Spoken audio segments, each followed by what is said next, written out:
G'day and welcome to the Life Aquatic with Rob Bull.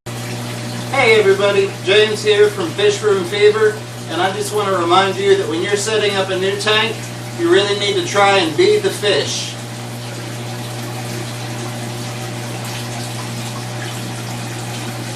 You're watching the Life Aquatic with Rob Bull. G'day. G'day James, g'day YouTube. How is that not just the best intro you've ever seen? I mean, it loses a couple of points for the subpar Australian accent, but it well and truly makes up for it with the Ned Kelly beard. If you don't know who Ned is, Google him, you'll see what I mean. But let's get straight into it, because oh my god, I'm so excited. This here is what I found when I realised half a day later that I had left the air pump turned down from when I was filming and went to turn it up. But the reason that this was such a surprise was that although I'd seen that they were in the cave and they had bred, a couple of days before this she'd kicked him out again, and I thought they'd messed it all up all over again. I mean, this time their domestic was quite severe. I actually heard him hit the cover glass at one stage, which was what let me know that the fight was on to begin with. But he'd managed to find his way under the filter and she wasn't chasing him under there, so I left him, and the next day they were hanging around again just fine, but with no sign of these cute little guys. So what you can see here is them obviously picking stuff off the filter. Now that'll include tiny bits of old fish food, but it will also include some of the microorganisms that are living on the filter, as there's probably not much food on there, as I haven't fed them yet, because here I've only just found them.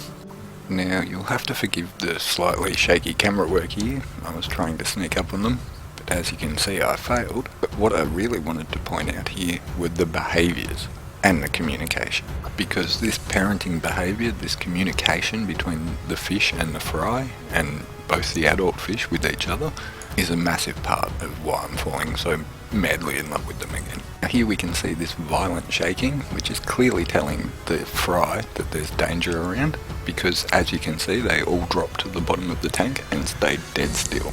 Obviously that danger was me, and not really that dangerous at all. So eventually they do get moving again, and the parents take turns moving them around the tank.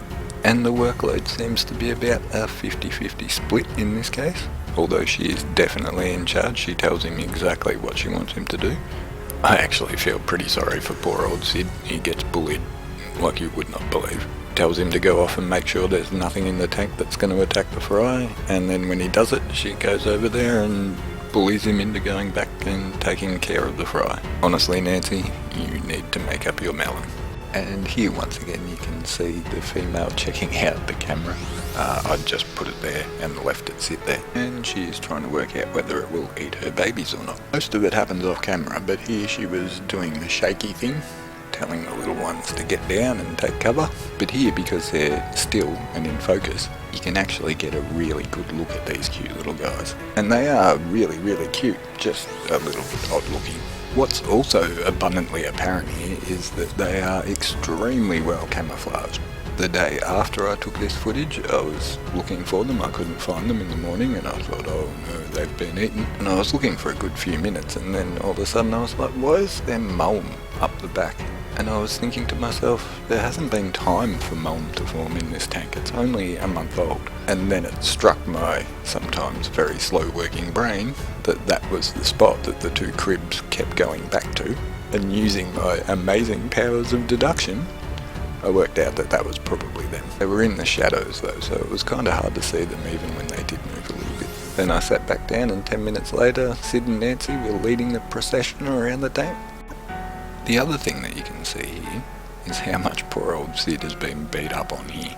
The poor little fella, his caudal fin has been chewed up quite a bit. Now I imagine that most of that damage was done when he first got kicked out, but she does bite him to tell him what she wants him to do, so who knows. But I'm keeping the water very clean, so it should heal up just fine. But I'm a bit of a neuroscience nerd, so this kind of behaviour and learning amongst organisms like fish really does tickle my fancy, because what's happening here isn't just the parents looking after the baby fish, but actually teaching them how to survive and teaching them how to parent the next generation. When you actually think about it, this kind of behaviour in fish is simply amazing. I've even seen the female go back to find stragglers, and it looks like she headbutts them to like chastise them for being slow in following. I mean, that could just be me reading into it, but it certainly looks like she's telling them something. There's definitely some form of communication going on there. Of that, I have no doubt. The only doubt that I have is what they're actually communicating. So as you can see here, the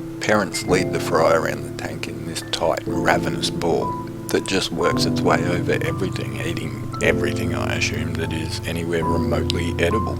I put algae tabs in there for Henley the bristlenose. I also put some bloodworms in there to see if the parents would chew them up and spit them out for the fry, and the answer is yes, it does look like that's what they're doing. And in terms of learning, they're even taking them to the top of the tank to get the crushed flake that I fed them. I'm feeding these little guys all the things, including infusoria and daphnia and some teeny tiny shrimp that I collect by sticking a siphon hose right down into the bottom of the Java moss carpet in my shrimp breeding tank. What I tilk out certainly won't hurt that tank at all, it produces so much, and to be honest it'll probably be good for it. Leave some space for some new organisms to develop. So yeah, they're looking really good, they're eating really well, it's all looking good so far. And Henley the bristlenose is apparently smart enough to hide under the filter and not get killed. I've had a very good look at him and he doesn't even have any fin damage, so he's doing pretty well. So before I go, I'd like to take a moment to remind you all, if you haven't already, to hit that like button. If you really liked it, share it out and spread the word. And of course, if you haven't already, hit that subscribe button and ring that little bell next to it so that you don't miss any of the updates, because I'm sure everyone's going to want to see how I deal with being overwhelmed with fry, which certainly seems to look like it's going to be the case. I also wanted to take a moment to say thank you to everyone who's submitted a video for the opening sequence. They've shown some real creativity so far, and I think they showcase the excellent people that we have in the fish keeping community. And if I can help to promote those awesome people, then I'm super stoked to do so. And of course, a massive thank you to all the people who've subscribed already. You guys rock.